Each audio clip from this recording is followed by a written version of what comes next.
निर्वाण प्रकरण 1 सर्ग 144।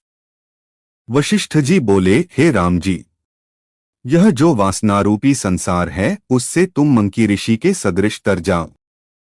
राम जी ने पूछा, हे भगवन, मंकी ऋषि किस प्रकार तरे हैं, सो कृपा करके कहिए। वशिष्ठ जी बोले, हे राम जी, मंकी ऋषि का वृत्तांत सुनो। उसने महातीक्ष्ण तप किया था। एक समय मैं आकाश में अपने गृह में था और तुम्हारे पितामह राजा अज ने मेरा आवाहन किया। तब मैं राजा अज के निमित्त आकाश से उतरा तो मार्ग में एक वन देखा जिसमें अनेक वन के समूह थे जो भयानक और शून्य थे। वहां न कोई मनुष्य दृष्टि आता था और न कोई पशु, केवल महाशून्य वन था, मानो एकांत ब्रह्मस्थान है और कई योजन पर्यंत मरुस्थल ही दृष्टि आता था। मध्याह्न का समय था और अतितीक्ष्ण धूप पड़ती थी। उरु पर्यंत तपी हुई रेत में मैंने प्रवेश किया और कई वृक्ष वहां दग्ध हुए दृष्टि आए।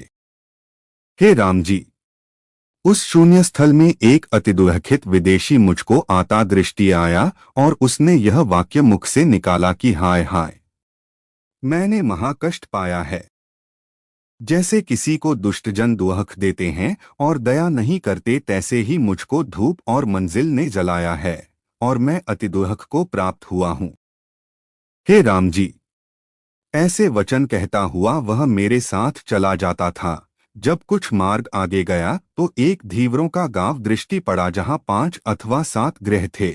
उसको देखकर वह शीघ्र चलने लगा कि वहां मुझको शांति होगी और मैं जलपान करके छाया के नीचे बैठूंगा। हे राम जी, उसको देखकर मुझे दया उपजी तो मैंने कहा कि हे मार्ग के मति, तू कहाँ जाता है? जिनको सुखदायी जानकर तू धावता है सो दुखदायक हैं। जैसे मरुस्थल को नदी जानकर मृग जलपान के निमित्त धावता है कि शांति पाओ सो अतिदुहक पाता है, तैसे ही जिस स्थान को तू सुखरूप जानता है सो दुहकरूपी है। हे अंग, ये इस गांव के वासी हैं, उनका संग कदापि न करना। इनका संग दुहक रूप है। जो पुरुष विचार पूर्वक चेष्टा करता है उसको दुहक नहीं होता, और जो विचारे बिना चेष्टा करता है सो दुहक पाता है। ये जो नगर वासी हैं वे आप जलते हैं तो तुझको सुख कैसे देंगे? जैसे कोई पुरुष अग्निकुंड में जलता हो और उससे कहिए कि तू मेरी तपन शांत कर, तो कहने वाला मूढ़ होता है, क्योंकि वह तो आप ही जलता है और की तपन कैसे शांत करेगा। तैसे ही वे तो आप इंद्रियों के विषय की तृष्णारूपी अग्नि में जलते हैं, तुझको कैसे शांत करेंगे?